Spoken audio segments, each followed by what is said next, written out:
სამტრედიაში 73-მა დევნილმა ოჯახმა დღეს ახალ მოსახლეობა აღნიშნა. მათ ახლად გარემონტებული ბინის გასაღები ნევდილთა მინისტრმა გადასცა. დევნილებმა ბინა სამინისტროს მიერ შემუშავებული კრიტერიუმის დაკმაყოფილების შედეგად მიიღეს. მათ შეავსეს სპეციალური ანკეტები, რომელსაც მიენიჭა სათანადო ქულები და ყველაზე მძიმე მდგომარეობაში მყოფი 73 ოჯახის საცხოვრებელი ბინის დაკმაყოფილდა.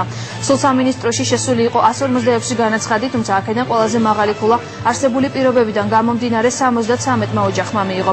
აღნიშნული ოჯახები საკმაოდ მძიმე პირობებში ქირით, ნათესავებთან ან ვაგონში ცხოვრობდნენ. ბინების განაწილების შემდეგი ეტაპი ტყიბულში დაიწყება.